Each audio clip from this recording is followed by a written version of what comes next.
Oke, kita akan bicara soal Piala Dunia U17 ya.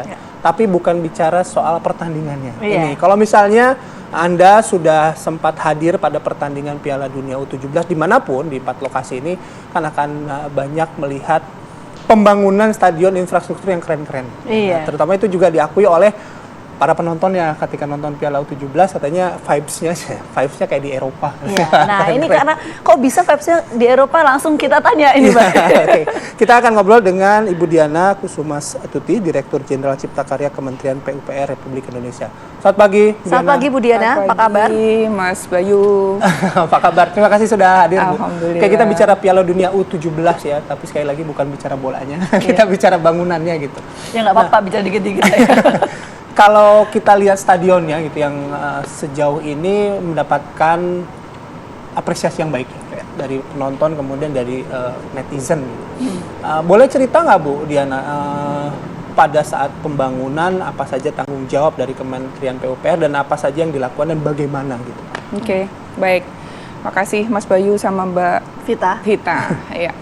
Kementerian PUPR itu mendapat amanah sesuai dengan Inpres nomor 4 tahun 2023 ya, untuk merenovasi, memperbaiki dan mempersiapkan venue-venue untuk U17 ya.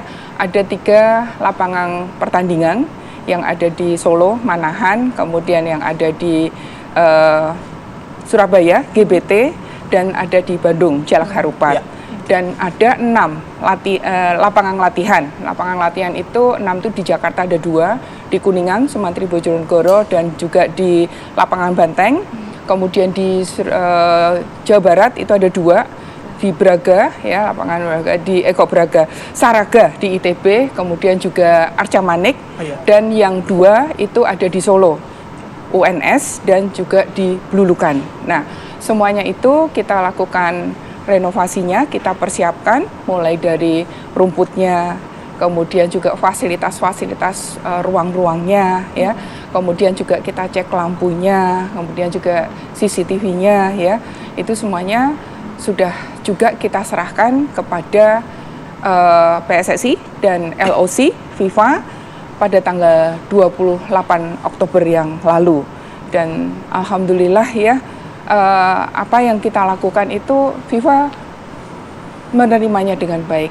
Dan sekarang ini sudah dilakukan ya pertandingan U17 kemarin, mulai yang dari pembukaan oleh Presiden di GBT sampai sekarang mungkin sudah seperempat atau ini sudah perempat final. Oh, perempat final ya. Dan alhamdulillah tidak ada keluhan-keluhan. Tidak ada keluhan-keluhan ya. Kondisinya sampai sejauh ini masih optimal ya Bu ya untuk di Insya Allah ya. Baik. Karena tidak ada keluhan dan rumputnya juga tidak ada keluhan, kemudian juga di toilet-toilet gitu kan harus ada anti selip, itu juga sudah kita lakukan, juga sudah aman.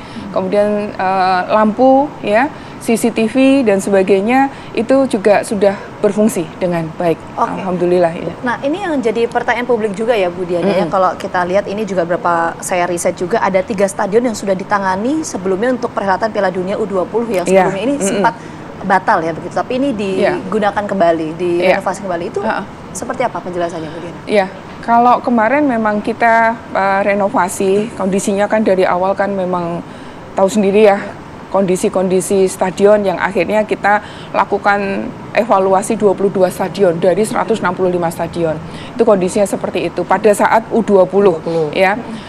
Dan kita juga sudah lakukan renovasinya. Tapi sekarang kan hanya tambahan-tambahan kecil yang tadi saya sampaikan.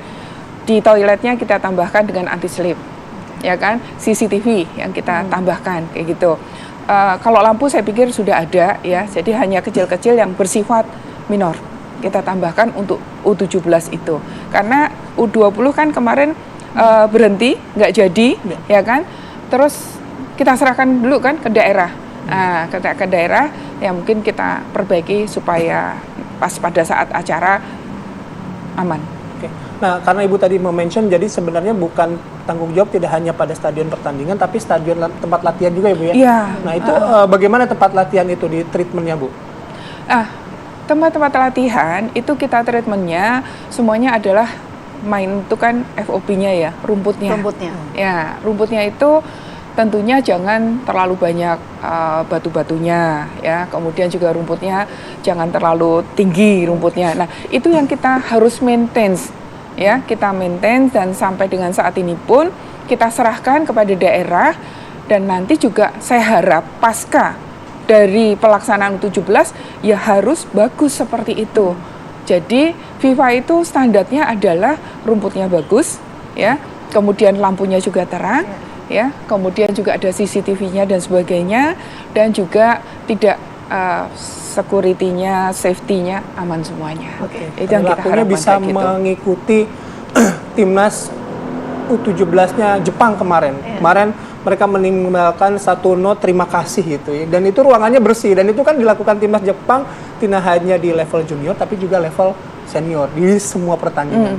Jadi kita bisa mencontoh juga nih. Ya, harusnya. Karena itu tanggung jawab kita bersama ya Bu ya. Tanggung jawab kita bersama. Tadi juga Bu Diana juga sempat menyampaikan ada komunikasi antara pemerintah pusat dan juga pemerintah daerah dalam hal ini ya. Nah itu seperti apa sih Bu Diana, tupoksi dari masing-masing ini, dari pemerintah daerah seperti apa, pemerintah pusatnya seperti apa dalam konteks ini? Sebenarnya kalau untuk melakukan pengelolaan stadion, itu stadion ini kan miliknya daerah. Ya kan, miliknya daerah. Tapi ketika ada event-event internasional yang sifatnya juga ini kan agak cepat mendesak, akhirnya pemerintah harus turun melakukan perbaikan-perbaikan. Nah, perbaikan itu tidak semuanya pemerintah pusat, ada pembagiannya. Pemerintah daerah kayak misalnya di Gelora Bung Tomo, ketika jalan akses masuk, ya daerah. Dari tol masuk itu daerah, kemudian kursi-kursi bench itu ya mungkin dilakukan daerah.